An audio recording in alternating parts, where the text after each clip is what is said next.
στον αγώνα μπήκαν σιγά σιγά όλα και φυσιά. Η Σάμος, η Ρόδος, η Κύπρος, η Κρήτη και οι Κυκλάδες.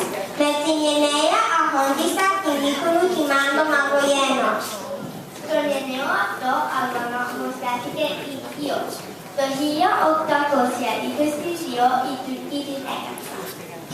Το 1824 οι Τούρκοι έκαψαν και τα ψαρά και σκότωσαν σχεδόν όλους τους Ψαριανούς. Ολόκληρη η Ελλάδα έκλαψε για το χαμό των ψαρών. Εμείς οι Έλληνες όμως δεν το βάθηκαν. Πολεμήσαμε με νύχια και με λιόνια την Τουρκία. Δώσαμε τα πάντα στον αγώνα για τη ελευθερία.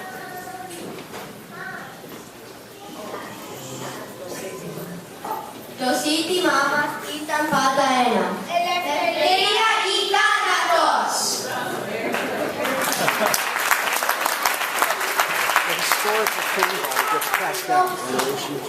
Του σπαθιού τη τρομερή. Σε γνωρίζω από την όψη που με διάμετράει τη γη.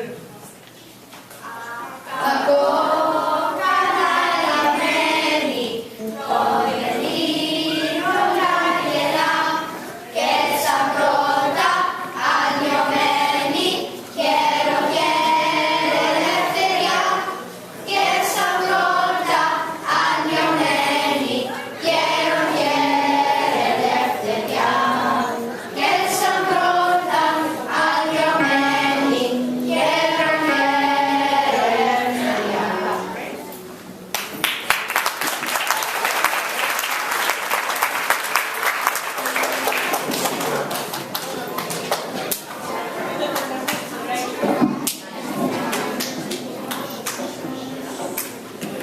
Και τώρα ένα ωραίο τραγούδι, Ελευθερία, Ελευθερία. Wrong date, right?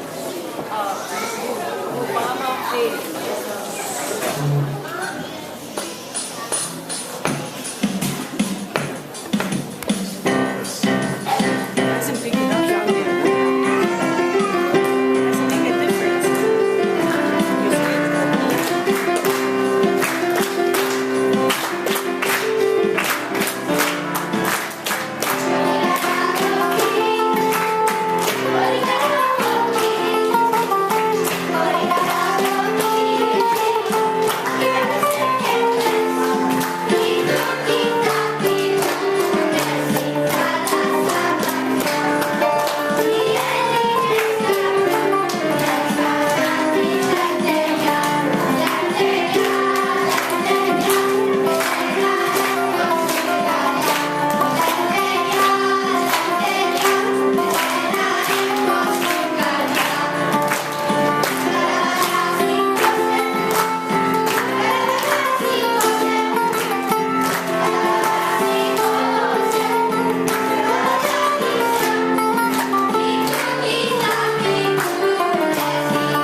γέρο του Μοριά, το σπαθί σου ελευθερώνει κάστρα και χωριά.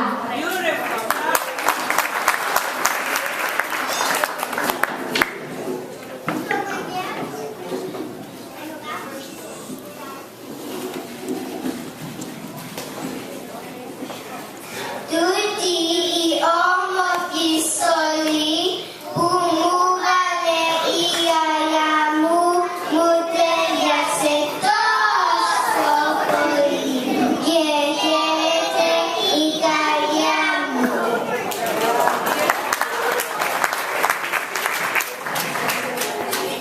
Να σας το κρύψω δεν μπορώ, πολύ πολύ μου αρέσει την φουστανέλα να φορώ, σαν ρούχη φούντα πέσει.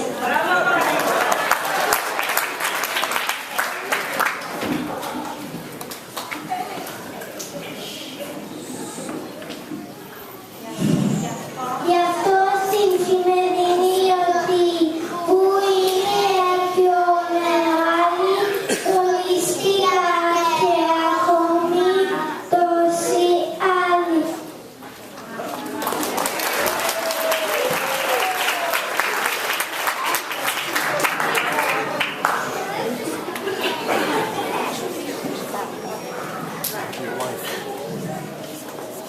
Έτοιμη για το τραγούδι, κυρία Φάκη. Τραγούδι. Το Τσολιαδάκι.